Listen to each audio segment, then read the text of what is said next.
উলাইকা হুম শাররুল বারিয়াহ।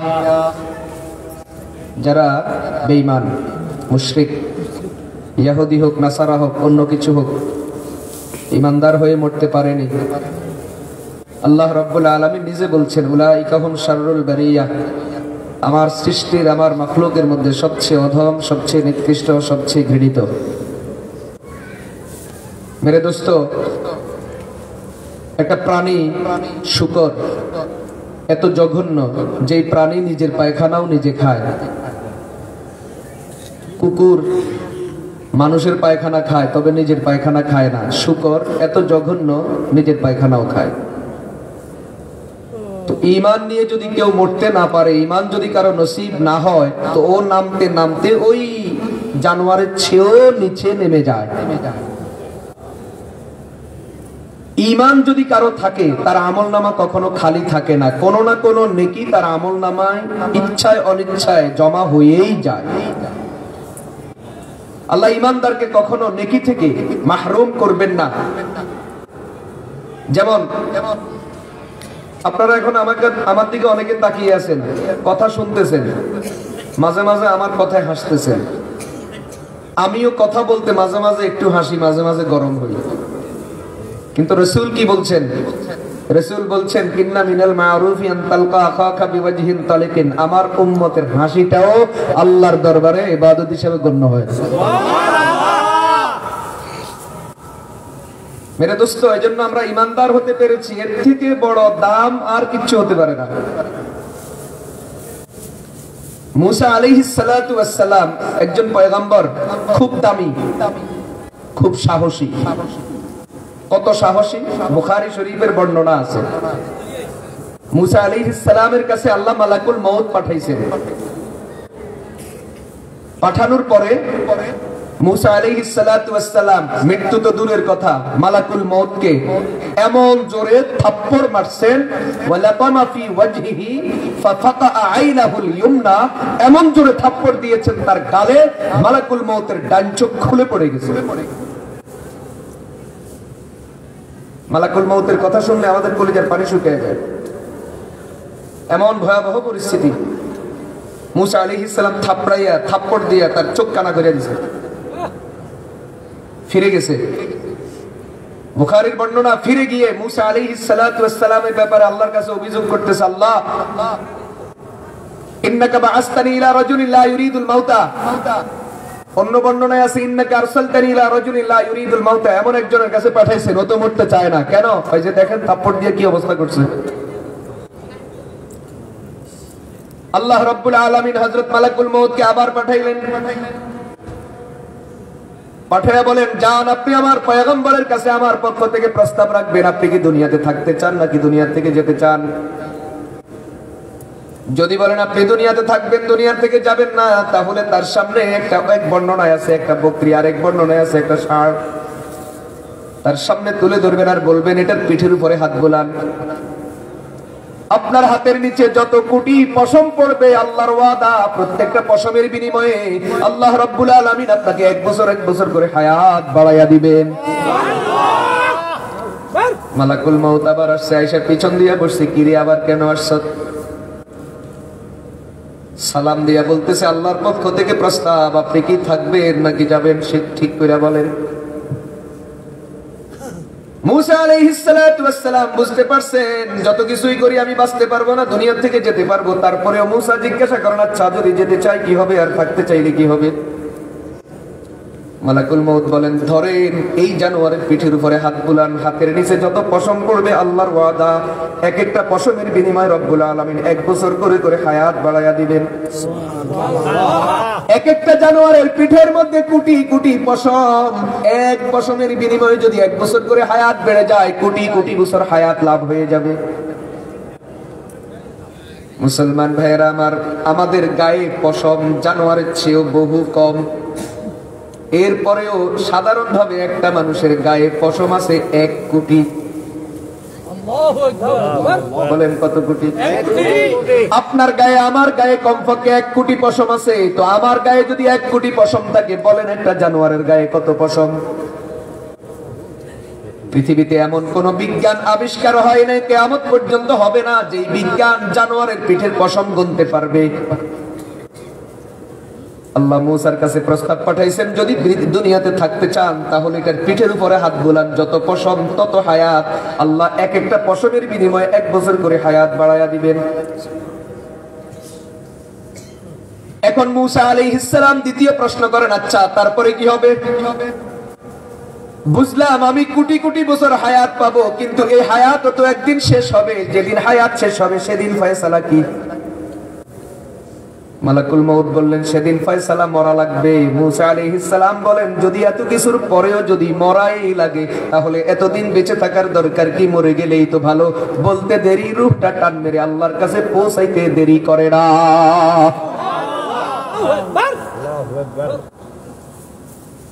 মুসলমান ভাইরা, বন্ধুরা আমার, ইমাম হাইয়ান ইবনুল আসওয়াদ রাহিমাহুল্লাহ তার বক্তব্য কিতাবে পাওয়া যায়। তিনি বলেন, আল মাউতু জিসরুন ইউসিলুল হাবিবা ইলাল হাবিব। যেমন আমাদের দেশে পোলের উপর, আমাদের দেশে নদীর উপর, খালের উপর যেমন ব্রিজ আছে, ব্রিজের মাধ্যমে এই পাড়ের মানুষ ওই পাড়ে পৌঁছে যায়, ঠিক হাইয়ান ইবনুল আসওয়াদ বলেন মওতটা হলো একটা ব্রিজের মতো, যেই ব্রিজের মাধ্যমে বান্দা এই জগৎ থেকে ওই জগতে তার মালিকের সাথে মিলে যায়। ভাইরা, বন্ধুরা আমার, ইব্রাহিম আলাইহিস সালাতু ওয়াস সালামের যখন শেষ হায়াত, মৃত্যু যেদিন বরণ করবেন, ওদিন রব্বুল আলামিন মালাকুল মউতকে পাঠাইলেন। মালাকুল মউত এসে ইব্রাহিম আলাইহিস সালাতু ওয়াস সালামকে সালাম দিয়ে মৃত্যুর সংবাদ শোনায়া দিলেন। ইব্রাহিম আলাইহিস সালাম মালাকুল মউতকে প্রশ্ন করে, হাল রাআইতা খলিলান ইয়াকবিজু রূহা খলিলিহি। মালাকুল মউত, আমার প্রশ্নের জবাব দাও, দুনিয়াতে এমন কোন বন্ধু আসেনি যেই বন্ধু তার বন্ধুর জীবন নেয়? সুবহানাল্লাহ। আমি কার বন্ধু? আল্লাহ। কথা বলেন না। আমি যে আল্লাহর বন্ধু, এটা আমি কইছি না, আল্লাহ নিজে কইছে। হাল রাআইতা খলিলান ইয়াকবিজু রূহা খলিলিহি। ও মালাকুল মউত, বলো এমন কোন বন্ধু আছে নাকি যেই বন্ধু তার বন্ধুর জীবন নিয়ে নেয়? মালাকুল মউত প্রশ্ন শুনা ভেবা চাকা খাইয়া গেছে, জবাব দিতে পারে নাই। প্রশ্ন শুনা ও এক ধরনের অবস্থা হয়ে গেছে, এটার পাল্টা জবাব দেওয়ার মতো ক্ষমতা তার নাই, ফিরে গেছে। ফারাজা ইলা রাব্বিহি, ফারাজা ইলা রাব্বিহি, আল্লাহ রাব্বুল আলামিনের কাছে ফিরে গিয়া বলেন, আল্লাহ আপনি পাঠাইছেন আপনার খলিলের কাছে, আমার খলিল তো পাল্টা প্রশ্ন দিয়ে দিছে, হাল রাআইতা খলিলান ইয়াকবিজু রূহা খলিলিহি। এমন কোন বন্ধু আছে নাকি যেই বন্ধু বন্ধুর জীবন নেয়? আল্লাহ কয়, ঠিক আছে, তাহলে এখন আমার একটা প্রশ্ন তার কাছে নিয়ে যাও, হাল রাআইতা খলিলান ইউনকিরু লিকা খলিলিহি। এমন কোন বন্ধু দুনিয়াতে আসেনি যেই বন্ধু বন্ধুর সাক্ষাৎ চায় না? আল্লাহু আকবার। কি অবস্থাটা চলছে? ইব্রাহিম আলাইহিস সালাম প্রশ্ন রাখলেন, হাল রাআইতা খলিলান ইয়াকবিজু রূহা খলিলিহি। আর মালিক প্রশ্ন রাখছেন, ইব্রাহিমের কাছে যাও, প্রশ্ন রেখে দাও, হাল রাআইতা খলিলান ইয়ামকিরু লিকা খলিলিহি। এমন কোন বন্ধু আসেনি যেই বন্ধু বন্ধুর বাড়িতে যেতে চায় না, বন্ধু বন্ধুর সাথে সাক্ষাৎ করতে চায় না? জিজ্ঞাসা করো। মালাকুল মউত আবার আয়েশা বলেন, আপনার বন্ধুর পক্ষ থেকে এখন আপনার কাছে প্রশ্ন, হাল রাআইতা খলিলান ইউনকিরু লিকা খলিলিহি। আল্লাহ আমারে বলছেন আপনার প্রশ্ন করার জন্য, দুনিয়ার এমন কোন বন্ধু আসেনি যেই বন্ধু বন্ধুর কাছে যেতে চায় না? মূসা আলাইহিস, হযরত ইব্রাহিম আলাইহিস সালাতু ওয়াস সালাম বলেন, হ্যাঁ, এমন কোন বন্ধু তো নাই যেই বন্ধু বন্ধুর সাক্ষাৎ চায় না, বরং প্রত্যেকটা বন্ধুই বন্ধুর কাছে যেতে চায়। এই কথা বলার সাথে সাথে মালাকুল মউত বলেন, যদি বন্ধুর কাছে যেতে হয় মরণ ছাড়া কোনো উপায় নাই। বলতে দেরি ইব্রাহিম আলাইহিস সালাম বলেন, তাহলে আল-আন, আর দেরি নাই, আমি তো বন্ধুর সাক্ষাতের জন্য অপেক্ষায় আছি। বলতে দেরি, রূহটা টান মেরে ওখানে পৌঁছাইতে দেরি করে না।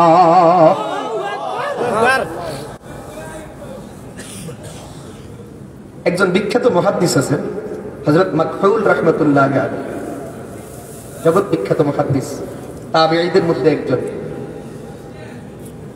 একজন ওনাকে প্রশ্ন করে, আতুহিব্বু আন তাদখুলাল জান্নাহ, জান্নাতে যেতে চায়? যে প্রশ্ন করে সেও বিচক্ষণ, যাকে প্রশ্ন করেন তিনিও বিচক্ষণ। তাকে প্রশ্ন করা হয় আতুহিব্বুল জান্নাহ, ও মাকহুল বলো তুমি জান্নাতে যেতে চাও? মাকহুল রাহমাতুল্লাহি আলাইহি পাল্টা প্রশ্ন করলেন ওয়া মান লা ইউহিব্বুল জান্নাহ, এমন কে আছে যে জান্নাতে যেতে চায় না? তার মানে মুমিন বলতেই তো জান্নাতে যেতে চায়, নামাজ পড়লেও জান্নাত চায়, না পড়লেও জান্নাত চায়, বরং যারা পড়ে তাদের তুলনায় যারা পড়ে না ওরা জান্নাতে যাওয়ার জন্য বেশি চায়। কথা বলেন ঠিক কিনা? নামাজ পড়ে না, মসজিদে যায় না, কিন্তু জান্নাতে যাওয়ার জন্য সবার আগে রেডি। কথা কয় না? মাকহুল রাহমাতুল্লাহি আলাইহি পাল্টা প্রশ্ন দিলেন ওয়া মান লা ইউহিব্বুল জান্নাহ, বলো এমন কে আছে যে জান্নাতে যেতে চায় না? তো এখন প্রশ্নকারী পাল্টা মাকহুল রাহমাতুল্লাহি আলাইহিকে বলেন যদি জান্নাতে যেতে চাও ফাআহিব্বাল মাউতা, তাহলে মৃত্যুবরণ করা লাগবে, মৃত্যুকে পছন্দ করে নাও, মৃত্যু গ্রহণ করে নাও। কেন? কেন? কারণ যে মৃত্যুবরণ করবে না সে জান্নাতে যেতে পারবে না। ফাইন্নাল মাউতা ইউদখিলুকাল জান্নাহ, মৃত্যুই তোমাকে জান্নাতে নিয়ে যাবে, তোমার বন্ধুর সাথে মিলন ঘটায়া দিবে। এজন্য ইমাম গাজ্জালী রাহমাতুল্লাহি আলাইহি ওনার কিতাবে লিখছেন একটা মানুষ বিদেশ থেকে তার আপনজন আসলে যেমন খুশি, যে বিদেশ থেকে আসছে সেও খুশি, যার বাড়িতে আসতেছে সেও খুশি, জামাই আসতেছে জামাইও খুশি, আর যেই বেড়ির জামাই আসতেছে বেড়িও খুশি। কথা বলেন না? যেমন গাজ্জালী উদাহরণ, যেই মহিলার স্বামী বিদেশ থেকে আসতেছে 5 বছর 10 বছর বিদেশ করার পরে দেশে আসতেছে, মহিলাও খুশি, আর যেই পুরুষটা দেশে আসতেছে সেও খুশি। ইমাম গাজ্জালী রাহমাতুল্লাহি আলাইহি বলেন মুমিনের মৃত্যুটা এমন, যেই মুমিন মৃত্যুবরণ করে সেও খুশি, আর মুমিনকে রিসিভ করার জন্য যে ফেরেশতারা আসে তারাও খুশি।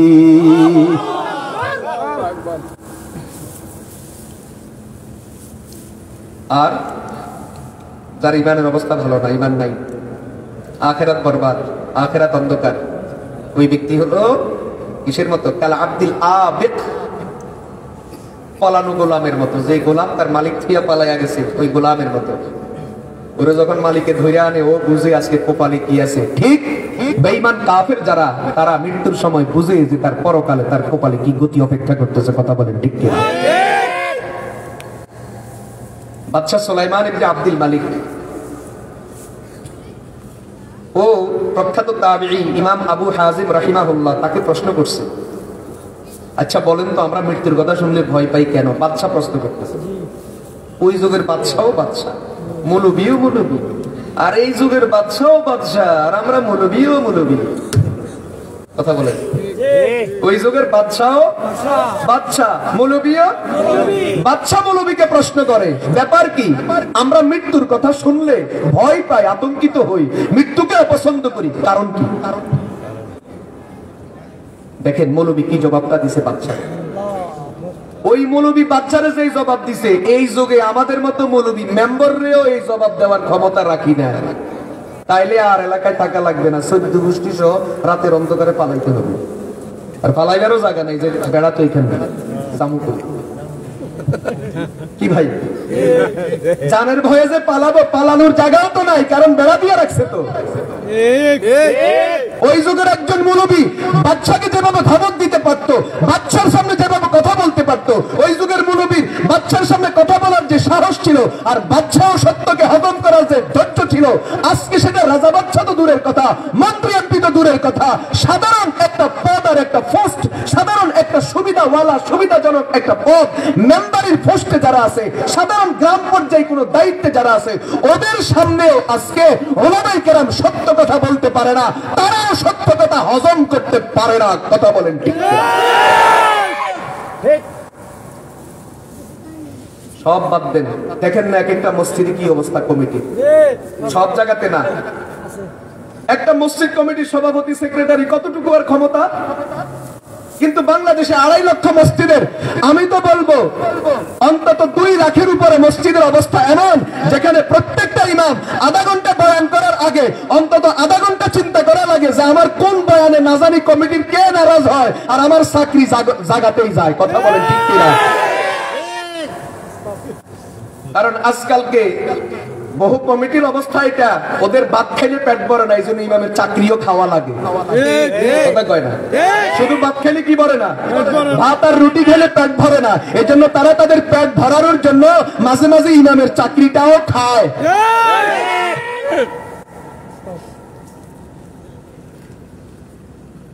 যে এলাকার মসজিদ কমিটির লোকেরা ঘুষখোর, ওখানে ঘুষের বিরুদ্ধে কথা বলা যায় না। যেই মসজিদ কমিটির লোকেরা তাদের মেয়ে আর বউ মেয়ে বেপরদায় চলে, সেখানে পর্দার ব্যাপারে ওয়াজ করা যায় না। যেখানে মসজিদ কমিটির যেই লোকের ভিতরে যেই লাইনে সমস্যা থাকে, ওই সমস্যা নিয়ে মসজিদে আলোচনা করা যায় না। আলোচনা করলেই মনে করে হুজুরে মনে হয় আমারে লক্ষ্য করে এই কথাগুলো বলছে, অতএব হুজুরের খবর আছে। কথা বলেন ঠিক কিনা? এই মানসিকতা মুসলমানের যেদিন থেকে তৈরি হয়েছে, সেদিন থেকে মুসলমানের সমাজ বরবাদ হওয়া শুরু হয়েছে, আল্লাহর গজব আসাও শুরু হয়েছে। একটা কথা বলতাম নি, এই সমাজ ব্যবস্থা নিচে নামতে নামতে নোংরা হইতে হইতে পস্তে পস্তে কোথায় গিয়া ঠেকছে যে বাংলাদেশে বসে বাংলাদেশের মায়ের সন্তান, বাংলাদেশের বাবার সন্তান, বাংলাদেশে হয়ে মেয়ে হয়ে জন্মগ্রহণ করে তারা মোবাইলে টিকটকে বিভিন্ন প্রোগ্রাম দেখে, কোথায় ওই দক্ষিণ কোরিয়া, সেখানে কিছু যুবক আছে তারা নাকি কি গান বাজনা করে, কি জানি করে। দক্ষিণ কোরিয়ার 7টা যুবক আছে না, এটাকে কি বলে, বিটিএস।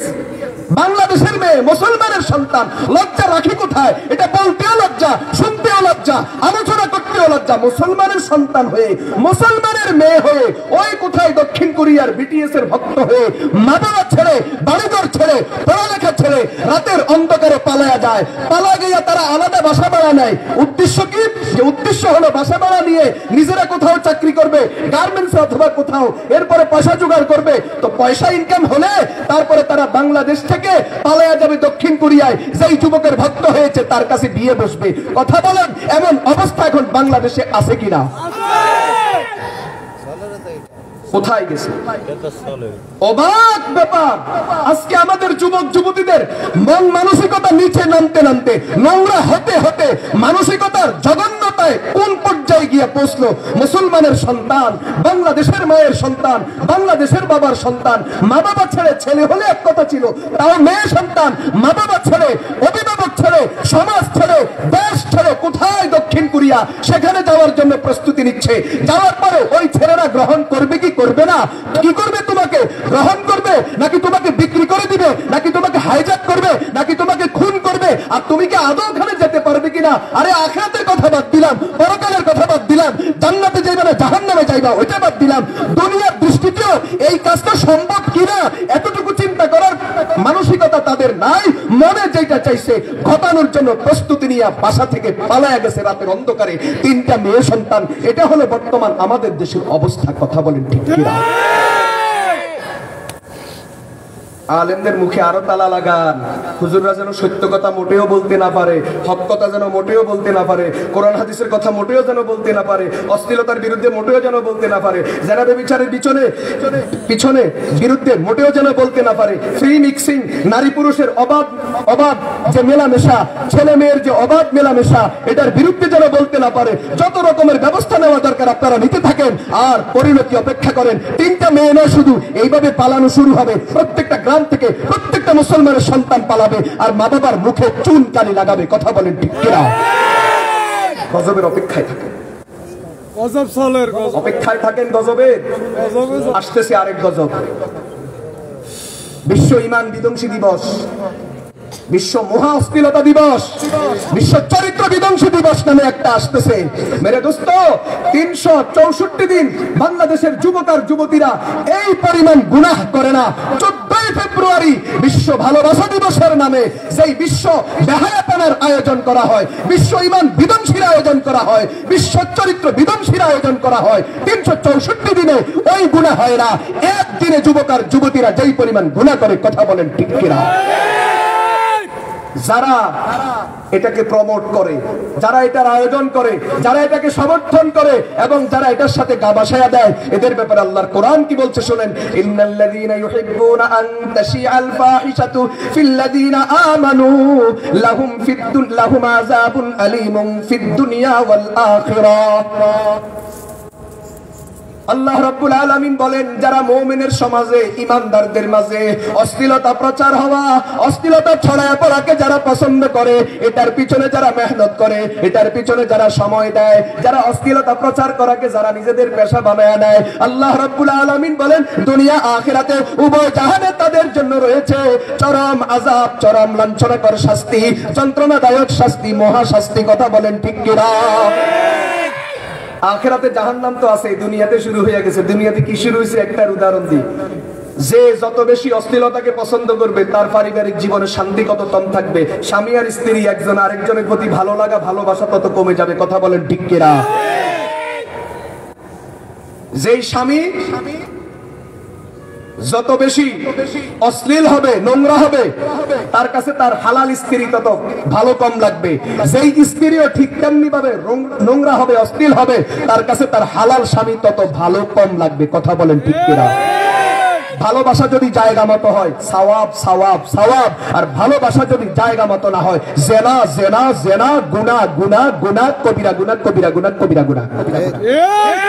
স্বামী আর স্ত্রীর যেই ভালোবাসা, এটা জান্নাতি ভালোবাসা। বলেন সুবহানাল্লাহ। এটা শুরু হয়েছে আদম আলাইহিস সালাম হাওয়া আলাইহিস সালামের বিয়ে জান্নাত থেকে। এটা জান্নাতি ভালোবাসা, এটা আল্লাহর নিয়ামত, আল্লাহর রহমত। স্বামী আর স্ত্রী সহবাস করবে। আল্লাহর হাবিব সাল্লাল্লাহু আলাইহি ওয়াসাল্লাম বলছেন, সহিহ মুসলিমের বর্ণনা, এই জায়গাতেও মুসলমান নেকি পাবে। সুবহানাল্লাহ। ক্বালা নবী সাল্লাল্লাহু আলাইহি ওয়াসাল্লাম, ইন্না বিকুল্লি তাসবিহাতিন সাদাকাতান وبكل تهليلة صدقة وبكل تحميدة صدقة।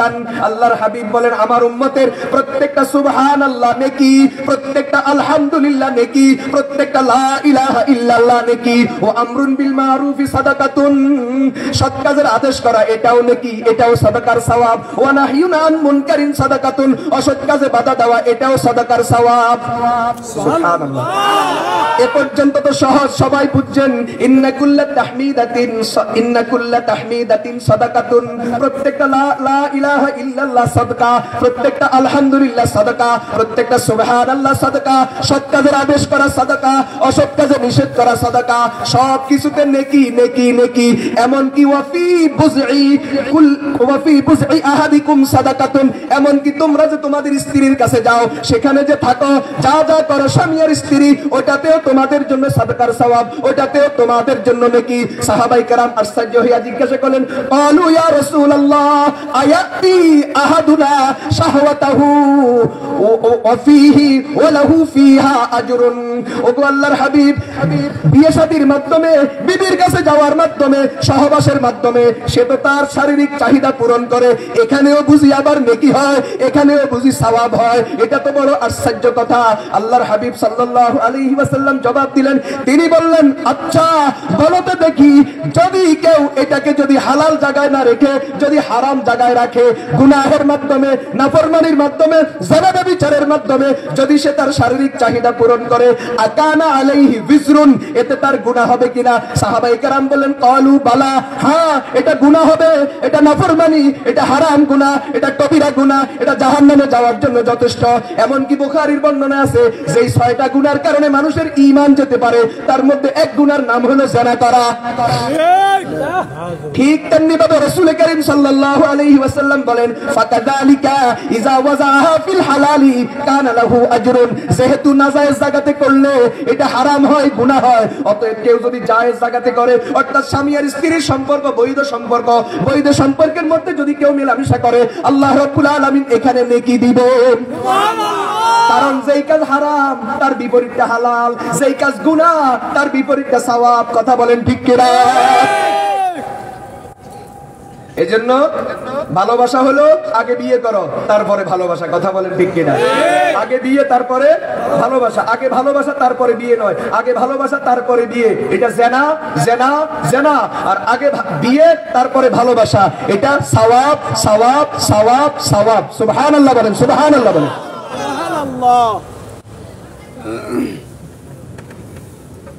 বিশ্ব ঈমান বিধ্বংসী দিবস, বিশ্ব অশ্লীলতা দিবস, বিশ্ব বেহায়া দিবস, বিশ্ব চরিত্র বিধ্বংসী দিবস আজকে বাংলাদেশের মতো মুসলমানের দেশে পালন হচ্ছে।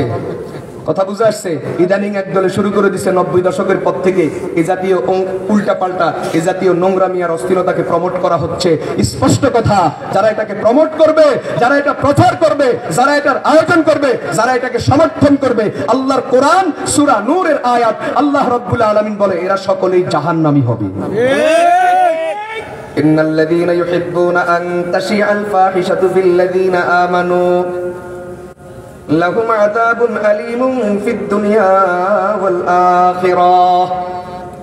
আল্লাহ বলেন স্পষ্ট কথা, যারা মুমিন সমাজে, মুমিনদের মাঝে গুনাহ প্রচার করে বেড়ায়, গুনাহ প্রচার করে, গুনাহকে প্রমোট করে, তাদের জন্য দুনিয়া আখিরাত উভয় জাহানে রয়েছে যন্ত্রণাদায়ক শাস্তি। আল্লাহ হেফাজত করে। তো কথা আসছে কোনখান থেকে? মেলা দূরে চলে গেছে। ওই যে সুলাইমান ইবনে আব্দুল মালিক, আয় হায়, কথা কোনখানে গেছে? কি সাহস! সুলাইমান ইবনে আব্দুল মালিক ইমাম আবু হাজিমকে প্রশ্ন করে, ব্যাপারটা কি? আমরা মৃত্যুর কথা শুনলে যে ভয় পাই। তো যেমন বাদশা তেমন মৌলবী, যেমন মৌলবী তেমন বাদশার প্রশ্নের জবাবে ইমাম আবু হাজিম অত্যন্ত দৃঢ় চিত্তে জবাব দিলেন, ইন্নাকুম আমারতুমুদ দুনিয়া ওয়া খাররাবতুমুল আখিরাহ। কারণ কি জানেননি? কারণ আপনারা দুনিয়ারে সাজাইছেন, দুনিয়া কামাইছেন, দুনিয়া অর্জন করছেন, আর আখিরাতরে বরবাদ করছেন। ঠিক ঠিক ঠিক। সত্য না মিথ্যা? সত্য। কথা বলেন। সত্য। আজকে দুনিয়ার মানুষ, আজকে মুমিনরা আখিরাত সাজায় না দুনিয়া সাজায়? দুনিয়া সাজায়। দুনিয়া সাজানো তো নিষেধ নয়, কিন্তু মুশকিল হলো দুনিয়া সাজাইতে গিয়া আখিরাতকে আমরা ভুলে যাই। এই তো কথা। বাড়িঘর করা নিষেধ, চাকরি করা নিষেধ, ক্ষেত খামার নিষেধ, রাজনীতি নিষেধ। নিষেধ কোনটা? এগুলি করতে গিয়া উনাকে ভুলে যাওয়া। একটা শের মাঝে মাঝে মনে আসে, মাঝে মাঝে ভুলে যাই। নামি গোয়াম কে আজ দুনিয়া জুদাবাস, নামি গোয়াম কে আজ দুনিয়া জুদাবাস, বহর কারে কে বাসি বা খোদাবাস। মুসলমান ভাইরা আমার, আমি তো এই কথা বলি না তুমি দুনিয়া ছেড়ে দাও, দুনিয়াকে ভুলে যাও, সব তুমি বাদ দিয়ে দাও, এটা তো আমি বলি না। বরং আমি বলি তুমি দুনিয়াতে থাকার জন্য যা যা করা দরকার করো, কিন্তু যেটাই করবা উনাকে ভুলবা না, উনার হুকুমকে ভুলবা না। এটাই হলো কথা। কথা বলেন ঠিক কিনা? আমাদের তো একজন ইকবাল ছিল, সে তো আরো সুন্দর করে বলছে, তুম শাওকে সে কলেজ মে পড়ো, ফারকে মে ঝুলো, যা ইসকে গুবারো মে চড়ো, চরখে মে উড়ো, फिर एक सुकून बंदा इना चीज पे सुनो, अल्लाह और उनके हकीकत को न भूलो।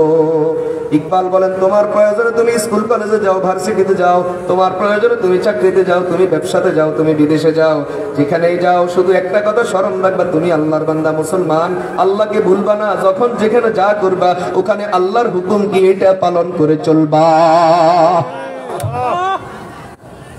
মুসলমান ভাইয়েরা আমার, পরকালকে না ভুলে যদি দুনিয়া অর্জন করা যায়, এই দুনিয়া অর্জন করার নিয়ামত। আর যদি দুনিয়া কামানোর জন্য যদি কেউ পরকালকে ভুলে যায়, তাহলে এই দুনিয়া তার জন্য লানত, গজব আর অভিশাপ। আগে হযরত সুফিয়ানে সাউরীর কথা বলি। হযরত সুফিয়ানে সাউরী রাহমাতুল্লাহি আলাইহি বলেন, আম্মাল মাল ফিমা ইউকরাহ ফিমা মাজা ইউকরাহু। সাহাবায়ে কেরাম মালকে অপছন্দ করতেন। ওয়া আম্মাল আন, আর বর্তমান যুগে ফাইন্নাহু তুরসুল মুমিন, মাল হলো মুমিনদের ঈমান রক্ষার হাতিয়ার। কারণ দুনিয়াতে চলতে কিছু মালের দরকার, মাল না থাকলে অসুবিধা, কথা কয় না। কোন বর্ণনায় পাওয়া যায় রাসূলের হাদিস, আর কোন বর্ণনায় পাওয়া যায় সাহাবী হযরত আব্দুল্লাহ ইবনে মাসউদ রাদিয়াল্লাহু তাআলা আনহুর বক্তব্য। তিনি বলেন, আদ-দুনিয়া দারু মাল্লা দারা লাহু ওয়া মালু মাল্লা মালা লাহু ওয়া ইয়াজমাউ লাহা মাল্লা আকলা লাহু। যারা দুনিয়া কামাইতে গিয়া আল্লাহকে ভুলে যায়, দুনিয়া তো তাদের ঠিকানা যাদের আখিরাতে ঠিকানা নাই। দুনিয়া কেবল ওদের ঠিকানা যাদের আখিরাতে ঠিকানা নাই। দুনিয়া কেবল ওদের জন্য সম্পদ যাদের আখিরাতে কোনো সম্পদ নাই। দুনিয়ার জন্য ওরাই সব ভুলে সঞ্চয় করে কামায়, যাদের কোনো জ্ঞান নাই, আকল নাই, বেকুব। কারণ ক্ষণস্থায়ী দুনিয়ার সুবিধার জন্য আখিরাতের অনন্ত অসীম কালকে বরবাদ করে দেয়। কথা বলেন ঠিক কিনা? মুসলমান ভাইয়েরা, আমার কথা অনেক দূরে যাচ্ছে। ইমাম আবু হাজিমকে সুলাইমান ইবনে আব্দুল মালিক প্রশ্ন করে, ব্যাপারটা কি? ইন্না নাকরাহুল মাউতা ওয়া নাফিরু মিনহু, ব্যাপারটা কি? আমরা মৌতের ভয় পাই, মৌতের অপছন্দ করি, মৌতের কথা শুনলে পালাই, কারণ কি? আবু হাজিম জবাব দিলেন, ইন্নাকুম মা আমারতুমুদ দুনিয়া, তোমরা দুনিয়া সাজানো নিয়ে ব্যস্ত, আখিরাত ভুলে গেছো। ওয়া কাররাবতুমুল আখিরাত, আখিরাতকে বরবাদ করে দিছো। অথচ দুনিয়া কামানো নিষেধ নয়, দুনিয়া কামাও, কিন্তু আখিরাত ভুলিও না। তোমরা দুনিয়া কামাইতে গিয়া আখিরাত ভুলে গেছো।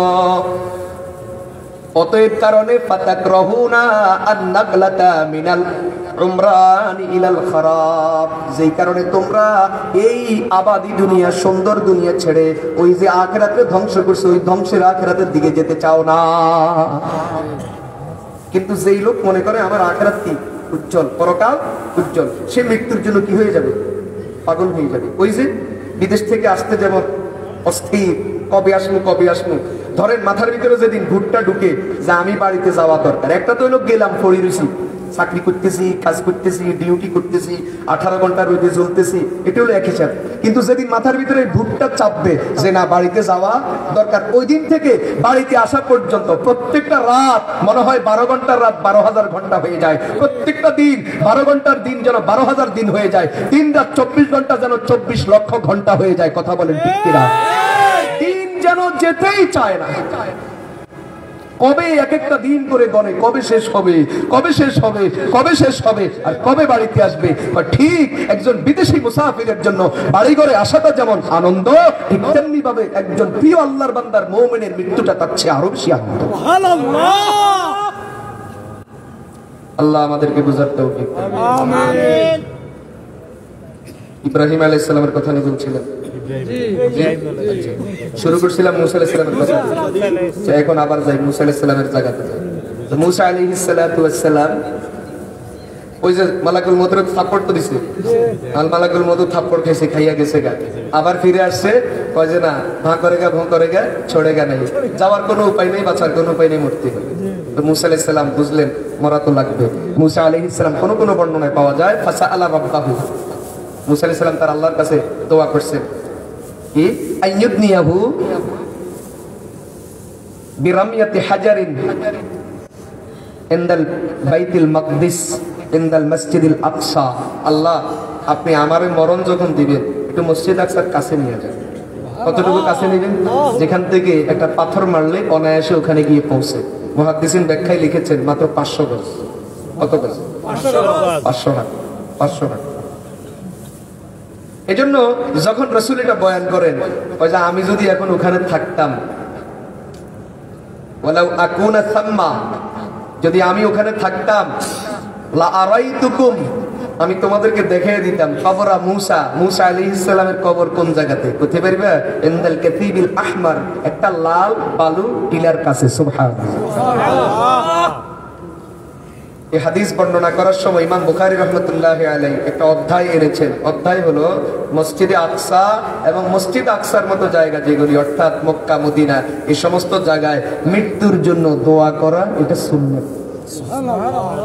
কারণ এমন জায়গাতে যদি মরতে পারো, এই সমস্ত জায়গা আম্বিয়া আলাইহিমুস সালাম, সাহাবায়ে কেরাম, নেককার বুজুর্গানে দ্বীনের কবর, এখানে যদি মরতে পারো তো ইনশাআল্লাহ তোমার যদি দাফন হতে পারে, আশা করা যায় এটার উসিলায় তোমার নাজাত হয়ে যাবে।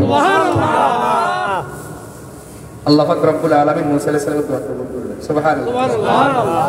তো কথা শুরু করছিলাম কি, যে আমাদের দাম আল্লাহ আমাদের কোথায় পৌঁছেছে। মুসা আলাইহিস সালাতু ওয়াস সালাম, মুসা দিয়ে কথা শুরু হয়েছে। মুসা আলাইহিস সালাতু ওয়াস সালাম হাদিস শরীফে আছে, একদিন আল্লাহকে বলেন, ইয়া রাব্বি আল্লিমনি শাইআ, আমাকে কিছু শিখান। কি করবা? আল্লাহ প্রশ্ন করেন, করবা কি শিখাইবে? তো মুসা আলাইহিস সালাম বলেন, আদউকা বিহি, আপনার কাছে চাইবো, যেটা শিখাবেন ওটা দিয়েই কি আপনার কাছে চাইবো। আযকুরুকা বিহি, যেটা শিখাবেন এটা দিয়ে আপনার জিকির করব। তো আল্লাহ বলেন, কুল লা ইলাহা ইল্লাল্লাহ, লা ইলাহা ইল্লাল্লাহ। মুসা আলাইহিস সালাম খুব সাহসী মানুষ, সাথে সাথে আল্লাহর একটা প্রশ্ন করলেন, কুল্লু ইবাদিকা ইয়াকুলু হাউলা, এটা তো সবাই বলে, আমি এটা নিব না, কারণ এটা সবাই বলে। দেখছেন সাহসটা কি? হাদিস শরীফে, আমার বানানো না, রাসূলের হাদিস। মুসা আলাইহিস সালাম সাথে সাথে প্রশ্ন করলেন, কুল্লু ইবাদিকা ইয়াকুলু হাউলা, আল্লাহ আমি এটা নিব না, কারণ এটা সবাই বলে। তো কেন, কি সমস্যা? ইন্নামা উরিদু শাইআন তাখুসসুনি বিহি, আমি চাইছি এমন কিছু যেটা শুধু আপনি আমাকে দিবেন আর কাউকে না। আমি এটা নিব না, আমি বিশেষ কিছু নিতে চাই। আল্লাহ বুঝতে পারলেন মূসা তোমার সমস্যা কোন জায়গায়। দুনিয়ার মানুষের অভ্যাস, যেটা দামি এটা সবাইকে দেয় না, এটা সবার জন্য ব্যবস্থা হয় না। দামিটা বিশেষ লোকদের জন্য, আর যেটা সস্তা এটা সবার জন্য। এদেশে পাঙ্গাস মাছ আর তেলাপিয়া তো অনেকেই কিনে, কিন্তু ইলিশ মাছ সবাই কিনতে পারে না। এদেশে ব্রয়লার মোরগ তো সবাই খায়, কিন্তু কবুতরের গোশত সবাই খেতে পারে না। খাসি সবাই কিনতে পারে না। কথা বলেন ঠিক না? আল্লাহ বলেন মূসা বুঝতে পারছি দুনিয়ার মানুষের কাছে যেটা দামি ওইটা মানুষ সবাই দেয় না, আর যেটা সস্তা এটা সবাই। কিন্তু মূসা আমার ব্যাপারটা তার বিপরীত, যেটা সবচেয়ে দামি, যেটা সবচেয়ে প্রয়োজনীয় আমি আল্লাহ সেটা সস্তা করে দিই, আর যেটা দামি সেটা আমি সবাই দেই না। যেমন এক দুইটা উদাহরণ দিলে বুঝবে। আমাদের খানাও দরকার, পানিও দরকার, ঘুমও দরকার, বাতাসও দরকার। আপাতত 4টা উদাহরণ দিলে, খানা, পানি, বাতাস, ঘুম। খানা দরকার, তবে আপনি খানা ছাড়া যদি থাকতে চান কোনো ধরনের খাবার খাবেন না, ভাত রুটি ফল কিচ্ছু খাবেন না, 20 থেকে 21 দিন বাঁচতে পারবেন, এরপরে মারা যাবেন। তাহলে খানা ছাড়া কতদিন চলে? 20 থেকে 21। বলে আমি পানি খাবো না, কোনো ধরনের পানি পান করবো না, একবারে সব ধরনের পানি বন্ধ, 3 দিন থাকতে পারবেন, 3 দিন পরে মারা যাবেন। আপনি যদি বলেন যে আমি ঘুমাবো না, দিনেও ঘুমাবো না রাতেও ঘুমাবো না, তাহলে 10 থেকে 11 দিন বাঁচবেন, তারপরে মরবেন। এখন কথা হলো ভাত ছাড়া 21 দিন, খানা ছাড়া 21 দিন, ঘুম ছাড়া 10 থেকে 11 দিন, পানি ছাড়া 3 দিন, এখন বাতাস ছাড়া কতদিন? মাত্র 3 মিনিট। একটা মানুষ বাতাস ছাড়া বাঁচবে মাত্র কয় মিনিট? 3 মিনিট। 3 মিনিট পরে ব্রেন ড্যামেজ হয়ে সে মারা যাবে। এখন বলেন কোনটা বেশি দরকার? বুঝেন না কথা? আরে কথা বলেন, কথা বলেন। কথা না কেবেন মুনাজাত দিব, আর কথা কেবেন সই। কি বলেন? রাজি আছেন? কোনটা বেশি দরকার? ভাতের দরকার, রুটির দরকার, পানির দরকার, ঘুমের দরকার, বাতাসের দরকার, কোনটা বেশি দরকার? আরেকটা উদাহরণ, এখানে আমরা যারা ভাত খাই 3 বেলায়, এখন তো 3 বেলা ভাত খাই খুব কম মানুষ, 2 বেলায়। আচ্ছা 3 বেলা 2 বেলার কত কেজি চাল খান? একজন এক পোয়া, খুব বেশি আধা কেজি, যে খুব বেশি খায় হয়তো 3 বেলায় আধা কেজি। আমি তো 3 বেলায় 1 পোয়া যদি খাইতে পারি তাহলে তো আমি বীর পুরুষ। সম্ভব নয়। সাথে তরকারি খান, এটা সেটা খান, ধরেন আরো 1 কেজি, সারাদিনে যা খান। আচ্ছা ধরেন 2 কেজি, আপনি ভাত গোশত মাছ সবজি সব মিলে কত কেজি খেলেন? 2 কেজি। পানি পান করেন কতটুকু? 2 থেকে 2.5 লিটার। এই তো। আর ঘুম যান কতক্ষণ? 8 ঘন্টা। কিন্তু বাতাস আপনার কতটুকু লাগে? এই যে আমরা নিঃশ্বাস টানি, প্রত্যেকটা নিঃশ্বাসের সাথে 200 গ্রাম বাতাস ভিতরে ঢুকে যায়। 1 মিনিটে 8 লিটার ঢুকে যায়, 24 ঘন্টায় 11,000 লিটার বাতাস অটোমেটিক ভিতরে ঢুকে যায়। মানুষ যখন ঘুমায় তখন খেতে পারে না, মানুষ যখন ঘুমায় তখন পান করতে পারে না, কিন্তু মানুষ যখন ঘুমায় তখনও প্রতি নিঃশ্বাসে 200 গ্রাম করে বাতাস ভিতরে যেতে থাকে। মুসলমান ভাইয়েরা, বন্ধুরা আমার, এটা তো হলো যারা প্রাপ্তবয়স্ক তাদের বাতাস লাগে 11,000 লিটার, কিন্তু যারা শিশু তাদের লাগে 17 থেকে 18,000 লিটার, তাদের আরো বেশি লাগে। বলেন এখন কোনটা বেশি দরকার? ভাতেরও দরকার, পানিরও দরকার, ঘুমেরও দরকার, বাতাসেরও দরকার, কিন্তু আমরা বুঝতে পারলাম বাতাসের বেশি দরকার। ঘুম দরকার 8 ঘন্টা, পানি দরকার 2 লিটার, ভাত চা কিছু খান সব মিলিয়ে লাগে হয়তো 2 কেজি, কিন্তু বাতাস প্রতি মিনিটে মিনিটে লাগে 8 লিটার, 24 ঘন্টায় লাগে 11,000 লিটার, শিশু হইলে লাগে 17 থেকে 18,000 লিটার।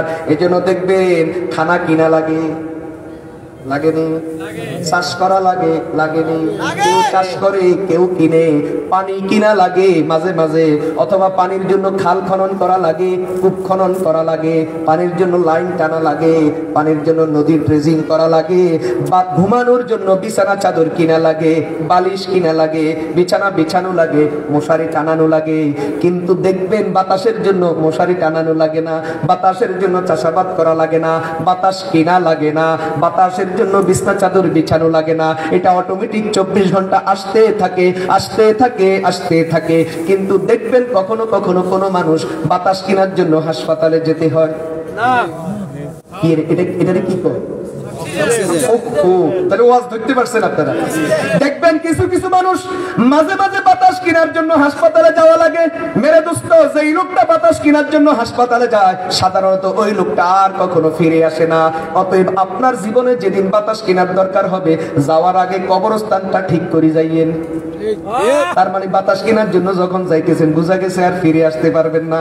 খানা কেনার জন্য বাজারে গেলেন, ফিরে আসতে পারবেন। সবজি কেনার জন্য, সদাই করার জন্য বাজারে গেলেন, ফিরে আসতে পারবেন। পানি কেনার জন্য বাজারে গেলেন, ফিরে আসতে পারবেন। বিছানা চাদর আর মশারি কেনার জন্য বাজারে গেলেন, ফিরে আসতে পারবেন। কিন্তু বাতাস কেনার জন্য যেদিন বাজারে যেতে হবে আর ফিরে আসতে পারবেন না। যাওয়ার আগে কবরস্থান ঠিক করে যাইয়ে।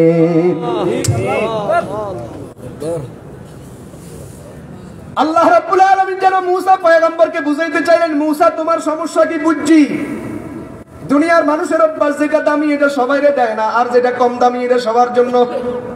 মূসা তুমি মনে করছো আমি এই কালিমা সবাইরে দিছি, এটা বুঝি সস্তা হইয়া গেছে? না না, এটা দামি, এই জন্য এটা সবাইরে দিছি। আদম পয়গম্বর থেকে কিয়ামত পর্যন্ত সব নবী এবং সব উম্মতের জীবনের প্রথম সবকের নাম লা ইলাহা ইল্লাল্লাহ। এখন মূসা আলাইহিস সালাম কয়, আল্লাহ কয় মূসা তুমি জানো এটার দাম কত? لو أن السماوات السبع وعامرهن غيري والأرضين السبع وزعت في كفة ولا إله إلا الله في كفة لمالت بهن لا إله إلا الله। মিজান নাম শুনছেন? মিজান পাল্লি শুনছেন? পাল্লি আরবিতে কয় মিজান, বাংলায় কয় পাল্লা। এই পাল্লার মধ্যে কয়টা অংশ থাকে? টুকরি কয়টা থাকে? দুইটা থাকে। তো আল্লাহ বলেন মূসা যদি 7 আসমান, 7 আসমানের মধ্যে যত মাখলুক, হাই 7 আসমানের মধ্যে কত মাখলুক, এটা কইতে গেলে জান শেষ, শুনতে গেলেও জান শেষ। তাফসীরে রুহুল বয়ান থেকে একটা উদাহরণ দিই। আমাদের এই গোটা পৃথিবীতে যত মানুষ আছে, একবার আদম আলাইহিস সালাম থেকে কিয়ামত পর্যন্ত সব মানুষ মিলে সংখ্যা যাহা, জিন জাতির সংখ্যা তার থেকে 10 গুণ বেশি। মানুষ আর জিন মিলাইয়া সংখ্যা যাহা, জানোয়ারের সংখ্যা আরো 10 গুণ বেশি। মানুষ আর জানোয়ার জিন মিলাইয়া সংখ্যা যাহা, পানির মধ্যে জানোয়ারের সংখ্যা আরো 10 গুণ বেশি। এই সব মিলাইয়া যাহা, এই জমিনে ফেরেশতার সংখ্যা আরো 10 গুণ বেশি। এই জমিনে ফেরেশতা যত গুণ বেশি, প্রথম আসমানে আরো 10 গুণ বেশি, দ্বিতীয় আসমানে আরো 10 গুণ বেশি, তৃতীয় আসমানে আরো 10 গুণ বেশি। এইভাবে যত উপরে যাবেন শুধু 10 গুণ বেশি আর 10 গুণ বেশি।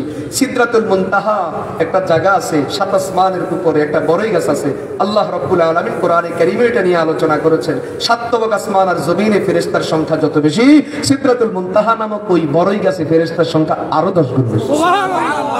ইমাম আব্দুর রহমান ইবনুল জাওজি রাহমাতুল্লাহি আলাইহি ওনার কিতাবের মধ্যে লিখছেন, রাসূল করিম সাল্লাল্লাহু আলাইহি ওয়াসাল্লাম যখন 7ম আসমানের উপরে গেলেন মেরাজের রাতে, যাওয়ার পরে দেখে যে এক জায়গা থেকে শুধু ফেরেশতা আসতেছে আর যাইতেছে। শুরু কোনখানে শেষ কোনখানে কিচ্ছু দেখা যায় না, শুধু দলে দলে আসে আর যায়। জিবরিলকে জিজ্ঞাসা করলেন, ভাই জিবরিল এই ফেরেশতাগুলি আসতেছে কোত্থেকে, যাইতেছে কোত্থেকে, শুরু কোথায়, শেষ কোথায়? জিবরিল জবাব দিলেন, ওগো আল্লাহর হাবিব, আমিও জন্মের পর থেকে শুধু এইভাবে আসতে আর যাইতে দেখতেছি, আমি নিজেও জানি না শুরু কোথায় শেষ কোথায়। আল্লাহু আকবার। এখন চিন্তা করেন, আল্লাহ বলেন লাউ আন্নাস সামাওয়াতিস সাবআ ওয়া আমিরাহুন্না গায়রি, আমি বাদ দিয়া, আমি ছাড়া 7 আসমান এবং 7 আসমানের মধ্যে যত মাখলুক আছে সবগুলা, ওয়াল আরজিনাস সাবআ 7 জমিন এবং যত কিছু আছে সব যদি ওয়াজিআত ফি কাফাতিন এক পাল্লায় রাখো। আল্লাহু আকবার। হাদিস আপাতত এখানে থাকুক, আরেকটা শোনাই। তাফসীরে বাগাবী আমাদের দেশের মাদ্রাসাগুলিতে পড়ানো হয়, মিশকাত শরীফ। আপনাদের দত্তসার রহমানিয়া এখানেও আছে, মিশকাত পর্যন্ত মাদ্রাসা। এই মাদ্রাসার সর্বোচ্চ জামাত যেটা, এই জামাতের, এখানের জামাতের সর্বোচ্চ কিতাব যেটা মিশকাত শরীফ। ওই কিতাবের দিকে সম্পৃক্ত করে অনেকে বলে মেশকাত জামাতে পড়ে। মেশকাত শরীফ হাদিসের কিতাব। এই মেশকাত শরীফ এই কিতাবের মূল কিতাব হলো মাসাবিহুস সুন্নাহ। মাসাবিহুস সুন্নাহ যিনি লিখেছেন ইমাম মুহিউস সুন্নাহ বাগাবী রাহমাতুল্লাহি আলাইহি। উনি শাফি মাযহাবের একজন বিখ্যাত মুফতি ছিলেন। ওনার লেখা শাফি মাযহাবে ফতোয়ার কিতাব আছে। উনি একজন বিখ্যাত মুফাসসিরে কোরআন ছিলেন। ওনার লেখা মাআলিমুত তানজিল, যেটাকে তাফসীরে বাগাবী বলে, 16 খণ্ড আমার কাছে আছে। ওনার লেখা আবার হাদিসের আরেকটা কিতাব আছে শরহুস সুন্নাহ, 7 খণ্ড। এটা আমি দেখছি, উদ্দুরা পড়ছি, বাকি কিনতাম পারি না। কেন পারি না এটা ইতিহাস বলি। তো বিখ্যাত মুহাদ্দিস, বিখ্যাত মুফাসসির, বিখ্যাত মুফতি ইমাম বাগাবী রাহমাতুল্লাহ আলাইহির লেখা তাফসীরের মধ্যে একটা হাদিস এনেছেন তিনি। একদিন দাউদ আলাইহিস সালাতু ওয়াস সালাম আল্লাহকে প্রশ্ন করেন, আল্লাহ শুনছি আপনি নাকি একটা পাল্লা বানাইছেন। ও বানাইছিলাম তো। কেন? ও মানুষের আমল মাফুক। ও তাহলে আমার দেখান পাল্লাটা কিরকম। পয়গম্বর তো যা মনে চায় তা কর। সুবহানাল্লাহ বলেন। এই যে একটু আগে ইব্রাহিম আলাইহিস সালামের কথা বললাম, মূসা আলাইহিস সালামের কথা বললাম, দেখছেন কি কারবার ঘটাইতেছে কথা বলে। আর জনাবে মুহাম্মদুর রাসূলুল্লাহ সাল্লাল্লাহু আলাইহি ওয়াসাল্লামের কথা আপনি বলবেনটা কি? সবাই মিলে বলা শুরু করলে তো শুধু শুরু হবে, কখনো শেষ হয় না। কারণ আল্লাহ তো ওনাকে প্রসিদ্ধ মুজিজায় দিয়েছেন 3000, যেখানে সব নবীরে 5টা 7টা 10টা, ওনারে একক দিয়েছেন 3000-এর বেশি, তাও প্রসিদ্ধ হলো 3000 কমপক্ষে। সুবহানাল্লাহ। কোনটা নিয়ে আলোচনা করব? ওনার এক মুজিজার নাম কোরআন শরীফ। কোরআন শরীফের ভিতরে আছে আবার 18000 মুজিজা। যাইবেন কই? কোনটা নিয়ে আলোচনা করবেন? শুরু করবেন, শেষ হবে না। দুনিয়ার সব মানুষ যদি জনাবে মুহাম্মদুর রাসূলুল্লাহ সাল্লাল্লাহু আলাইহি ওয়াসাল্লামের শান আর মানের কথা যদি বলা শুরু করে, শুধু শুরু হতে দেখবেন, জীবনে কখনো শেষ হতে দেখবেন না। আল্লাহু আকবার। কারণ আল্লাহ নিজেই বলছেন, ওয়ারাফানা লাকা যিকরাক, আমি তো আপনার জিকিরে, আপনার আলোচনারে অনেক উপরে উঠিয়ে দিয়েছি। সুবহানাল্লাহ। আল্লাহ নিজে বলতেছে আমি উপরে উঠিয়ে দিয়েছি, তুমি করবেটা কি? আর আল্লাহ যে উপরে উঠাইছে এটার বাস্তব একটা প্রমাণ দেওয়ার জন্য আল্লাহ জনাবে মুহাম্মদুর রাসূলুল্লাহকে নীতি নীতি আরশে আজিম পর্যন্ত নিয়ে গেছেন। যেখানে মাত্র মূসা আলাইহিস সালামকে 7000 ফুট উপরে উঠাইছে। তুর পাহাড় নিছেন না? মূসা আলাইহিস সালামকে আল্লাহ তাওরাত দেওয়ার জন্য তুর পাহাড়ে নিছেন নি? তুর পাহাড়ের উচ্চতা কতটুকু?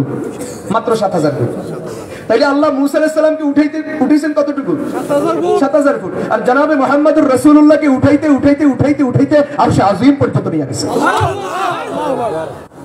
আপনি কি প্রশংসা করবেন? কথা কয়, আপনি তার প্রশংসাটা করবেনটা কি? এজন্য এক কবি বলছিলেন, আমি তো কবিতা আবার একটু কম পারি, মুখস্থ করলো খেয়াল থাকে। শেষের অংশ খেয়াল আছে, পরের অংশ বলে নাই। খোদা দার মাদহাত শাগুফতা কে সুবহানাল্লাযী আসরা। আরে আমার রাসূল তো এমন রাসূল যে রাসূলের প্রশংসা করতে গিয়ে আল্লাহ নিজেই বলেন সুবহানাল্লাযী আসরা বিআবদিহি লাইলাম মিনাল মাসজিদিল হারাম ইলাল মাসজিদিল আকসা আল্লাযী বারাকনা হাওলাহু লিনুরিয়াহু মিন আয়াতিনা ইন্নাহু হুয়াস সামিউল বাসীর। যে আল্লাহ রাসূলের প্রশংসা করতে গিয়া মেরাজ দিয়েছেন, ইসরা দিয়েছেন, মেরাজের ঘটনা বয়ান করতে গিয়া রব্বুল আলামিন তাকে নিতে আরশে আজিম পর্যন্ত নিয়েছেন। মুসলমান ভাইরা আমার, সারা দুনিয়ার মানুষের চেষ্টা, সারা দুনিয়ার মানুষের জ্ঞান বিজ্ঞান, সারা দুনিয়ার মানুষের গবেষণা সৌরজগৎ পর্যন্ত তার উপরে নাই। মানুষের দৌড় চন্দ্র সূর্য পর্যন্ত তার উপরে নাই, মানুষের দৌড় সৌরজগৎ পর্যন্ত তার উপরে নাই। অথচ তার থেকে কোটি কোটি মাইল উপরে প্রথম আসমান, তার থেকে কোটি কোটি মাইল উপরে দ্বিতীয়, তার উপরে তৃতীয়, তার উপরে চতুর্থ, তার উপরে পঞ্চম, তার উপরে ষষ্ঠ, তার উপরে সপ্তম, তার উপরে সিদরাতুল মুনতাহা, তার উপরে শরীফুল আকলাম, তার উপরে লামাকান, তার উপরে আরশে আজিম। আল্লাহ রাসূলকে নিতে ওখানে নিয়ে গেছে। নিয়ে কি করছেন? ফাআওহা ইলা আবদিহি মা আওহা। আল্লাহ বলেন আমার যা মনে চাইছে তা কইছি। সুবহানাল্লাহ। নিকিচ্ছেন রাতের অন্ধকারে নিয়ে গেছেন বন্ধুরে। দুনিয়ার মানুষের ঘুমে রাখি বন্ধুরে নিয়ে গেছেন। নিয়ে কি করছেন? আল্লাহ বলেন তোদেরকে বলবো না ফাআওহা ইলা আবদিহি মা আওহা, আমার যা মনে চাইছে তা কইছি, তো করে কইতাম না। তবে রাসূল কিছু কথা আমাদেরকে জানায়া দিবেন, কারণ না জানাইলেও সমস্যা। রাসূল বলেন অনেক কথাই বলছেন, তো বিশেষভাবে 3টা। একটা হলো 5 ওয়াক্ত নামাজ, দুই হলো সূরা বাকারার শেষ 2টা আয়াত, 3 নম্বর হলো আমার যে উম্মত শিরিক করে মরবে না তার জন্য জান্নাত। কারণ না কইলে তো আবার তোরা কইবি না জানি ভিত্তি কোনটা গড়াই আছে। এজন্য 3টা বললাম, বাকিগুলো বলা যাবে না। কারণ মালিক তো বলছেন ফাআওহা ইলা আবদিহি মা আওহা, আমার যা মনে চাইছে তাই বলছি। মুসা আলাইহিস সালাম উঠছে 7000 ফুট, উনি উঠতে উঠতে আরশে আসবে। তো নবীদের কাছে কি দাউদ আলাইহিস সালাম কয় আল্লাহ তো তাহলে আমার পাল্লাটা দেখান। আল্লাহকে চাও। যেই মাত্র আল্লাহ দাউদ আলাইহিস সালামের সামনে পাল্লা তুলে ধরছেন, ইমাম বাগাবী লেখেন দাউদ আলাইহিস সালাম বেহুশ হয়ে গেছে। আল্লাহু আকবার। মুসা শরীফের আল্লাহকে কি এত সব করলে আল্লাহ চাইবে না, তো বেহুশ হইছে। আল্লাহ বেহুশ হয়েছে এই চিন্তার কারণে, ওয়ামাই ইউতিকু আইয়ামলাহু, আল্লাহ আপনি এত বড় পাল্লা বানাইছেন, এক একটা পাল্লার মধ্যে 7 আসমান আর জমিন ঢুকায় দিল, জায়গা খালি থেকে যায়। কে আছে এত আমল করে পাল্লা পুরাবে? দুনিয়ার সব মাখলুক মিলেও যদি চেষ্টা করে, সবাই মিলেও তো পাল্লা পুরাইতে পারবে না। আল্লাহ কি হিকমত আপনার বুঝি না, মানুষের আমল মাপার জন্য বুঝি এত বড় পাল্লা বানাইছে। আল্লাহ রাব্বুল আলামিন বলেন, দাউদ পয়গম্বর তোমার চিন্তা সত্য, কথা ঠিক, তোমার প্রশ্ন ঠিক, এটা পুরাণের মতো ক্ষমতা কে আজকার আছে, তবে আমার রহমতের ব্যাপারটা তো বুঝতে হবে। আমার বান্দার প্রতি দয়া আর মায়া এত বেশি, যদি একবার লা ইলাহা ইল্লাল্লাহ বলে, একবার যদি সুবহানাল্লাহি ওয়া বিহামদিহি বলে, একবার যদি ইখলাসের সাথে একটা খেজুর পরিমাণও যদি দান করে, তো আমি আল্লাহ দিতে দিতে দিতে দিতে এমন দেওয়া দিব, এই সামান্য নেকামলের বিনিময়ে পাল্লা দোনোটাকে ভরাইয়া দিব। এরপরও নামাজ পড়িও না, দরকার নাই তোর নামাজ পড়া করতে, কারণ আল্লাহর রহমতের দরিয়াতে তোমার বাড়ির লোকে দিই। রহমতের দরিয়া কোনখান দিই? হ্যাঁ, তোমার ঘরের ভিতরে রহমতের দরিয়া আছে। আল্লাহর রহমতের দরিয়ার বানবানি তো তোমার ঘরের ভিতরে বন্যা হয়ে গেছে, তোর আর নামাজের দরকারটা কি? কথা কয় এত ওয়াজ হুনার বড় তো মসজিদ খালি, মুসল্লি নাই, ফজরেও খালি, জোহরেও খালি, আসরেও খালি, কোন কোন এলাকাতে জুমার সময়ও খালি। কথা কয় না? এর থেকে মহালজ্জার কি হতে পারে?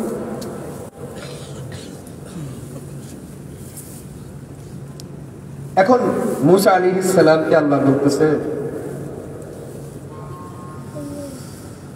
আল্লাহ একটা হাদিস শুনাই তেমনি। আল্লাহু আকবার। আর এক ঘন্টা শেষ হয়ে গেছে, হাদিস শুনে শেষ আর কইতেন না। আমি ওয়াদা করছি 1 ঘন্টা ওয়াজ করব, নাম লোকের কষ্ট দিতেন না। শুনেন, আচ্ছা আচ্ছা ঠিক আছে শুনেন।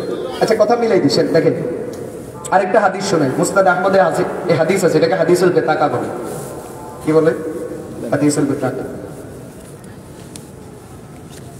আল্লাহ রাব্বুল আলামিন কিয়ামতের ময়দানে যখন বিচার শুরু করবে, ময়দানে মাহশরের পরিস্থিতির আগে খেয়াল করে হবে।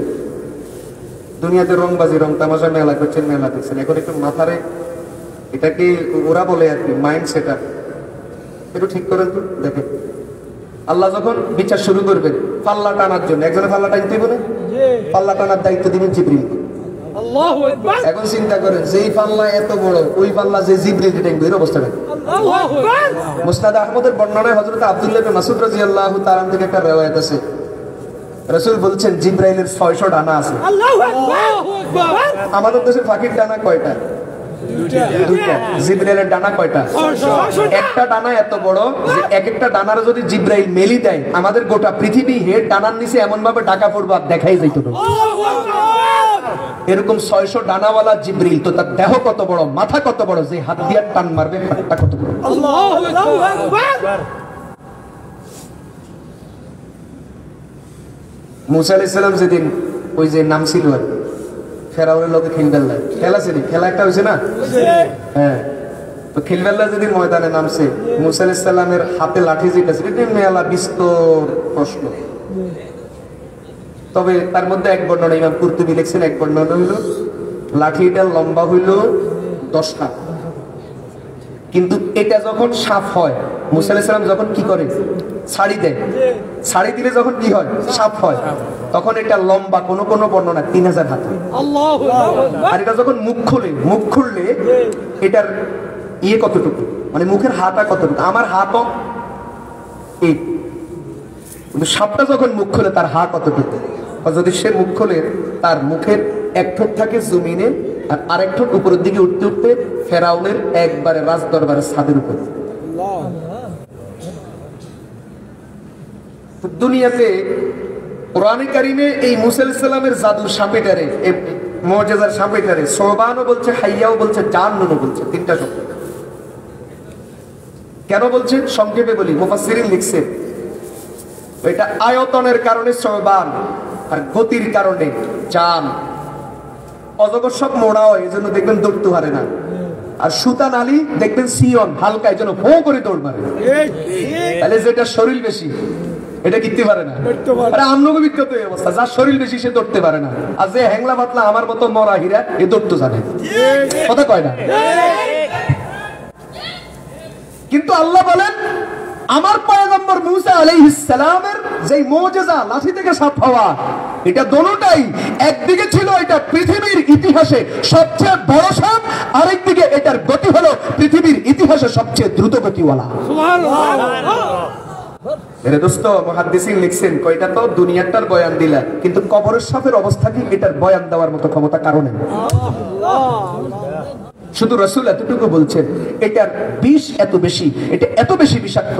ভাই আমি একবার গবেষণা করছি সাপ নিয়ে, আমি পড়ালেখা করছি সাপ নিয়ে, যে পৃথিবীতে এমন এমন বিষাক্ত সাপ আছে যেই সাপের একবার ছোবল দিলে, একবার ছোবল দিলে এই পরিমাণ বিষ বের করে, যেই বিষকে যদি তুমি সিরিঞ্জে করে মানুষের শরীরে দাও 300 মানুষ মারা যাবে। এটা হলো পৃথিবীর সবচেয়ে সর্বোচ্চ বিষধর সাপ, রাসেল ভাইপার যেটাকে বলে। আরো কি নাম আছে, এক এক নামগুলা। রাসেল ভাইপার বলে এটাকে। এক একবার ধ্বংসন করলে, ঠোকর দিলে এই পরিমাণ বিষ সে স্প্রে করে, এই পরিমাণ বিষ ছাড়ে। এই বিষগুলোকে যদি একত্রিত করে যদি সিরিঞ্জে করে তোমাকে আর আমাকে যদি দেওয়া হয় 300 মানুষ একসাথে মারা যাবে। কিন্তু মেরে দোস্ত কবরের সাপের অবস্থা কি? রাসূল বলেন শুধু এতটুকু শোনো, সাপ যদি নিঃশ্বাস ছাড়ে, কবরের একটা সাপ যদি দুনিয়াতে যদি নিঃশ্বাস ছাড়ে, তাহলে এই দুনিয়ার সবকিছু জ্বলে পড়ে এমন ভাবে সরকার হবে পৃথিবীতে আর কোনো কিছু উৎপন্নই হবে না। এরকম কয়টা আসবে? কারো কারো কবর আসবে 70টা, কারো কবর আসবে 99টা। কিসের তোমার বাহাদুরি, কিসের অহংকার, কিসের তোমার রাজনীতি, কিসের তোমার ব্যবসা, কিসের তোমার বিদেশ, কিসের তোমার লাইফস্টাইল, কিসের তোমার দুনিয়া, যার কারণে তোমার আখিরাত বরবাদ। এটা জীবন নয়, এটা লাইফস্টাইল নয়, আল্লাহর কসম এটা অভিশাপ, এটা লানত, এটা গজব। কথা বলো ঠিক কি না? জীবন তো হবে ওইটাই, জীবন তো ওইটাই, কামিয়াবি তো ওইটাই, সফলতা তো ওইটাই যে দুনিয়ার এই হায়াতে পাইলে পাইলাম, খাইলে খাইলাম, বিল্ডিং হলে হলো, না হয় টিনের ঘর হলো, না হয় ছনের ঘর হলো, বেতন হয়তো 50,000 হলো, না হয় 5,000 হলো, কিন্তু সর্বাবস্থায় আমার আখিরাত উজ্জ্বল। কথা বলেন ঠিক কিনা? আরে বেটা, এটা তোর কিসের জীবন? এটা তো আমি দেখতেছি স্পষ্ট অভিশাপ, এটা গজব, এটা লানত, এটা কোনো জীবন নয় বেটা, এটা কলঙ্ক। মেরে দোস্ত কথা বলছিলাম, ওই যে আল্লাহ রাব্বুল আলামিন কিয়ামতের দিন বিচার করবেন। হায়রে জিবরিল, এক একটা ডানা এত বড়, ও ডানা মেলে দিলে গোটা পৃথিবীর অস্তিত্ব আর দেখা যায় না, ডানার নিচে চলে যায়। 600 ডানা, এক একটা ডানা এত বড়, না জানি তার দেহ কত বড়, ওই মালিককে যিনি বানাইছেন না জানি আমার মালিক কত বড়। আল্লাহু আকবার। জিবরিল পাল্লা টানবে, কি টানবে? পাল্লা। ওখানে হাজির থাকবেন আদম আলাইহিস সালাম। কেন? আমার হুতুকু বিচার হইব, আমার সন্তানের বিচার হইব, আমি একটু দেখি আমার সন্তানের উপর কোনো কেউ জুলুম টলুম করেনি, আমার সন্তানের উপর কেউ জুলুম করেনি দেখি। ফাঁসির আসামিরে যখন আদালতে উঠায়, ফাঁসির রায় হয়, দেখবেন এদিন তার আত্মীয় স্বজন কোর্ট পাড়ায় যায়, আদালতে ঘুরে ফাঁসির রায় শুনলে সবাই হু হু করে কাঁদে। কথা বলা ঠিক না? আল্লাহ বলেন আদম, তোমার সন্তানের বিচার হবে, থাকো, দেখো, তুমি নিশ্চয়ই দেখো কেউ তোমার সন্তানের উপর জুলুম করে। আর কে থাকবে? জনাবে মুহাম্মদুর রাসূলুল্লাহ সাল্লাল্লাহু আলাইহি ওয়াসাল্লাম। কেন? কারো যদি ভাগ্য খারাপের কারণে, যদি বদামলের কারণে যদি জাহান্নামের ফয়সালা হয়ে যায়, তাহলে জনাবে মুহাম্মদুর রাসূলুল্লাহ সাল্লাল্লাহু আলাইহি ওয়াসাল্লাম সুপারিশ করে জান্নাতে নিবেন। সুবহানাল্লাহ।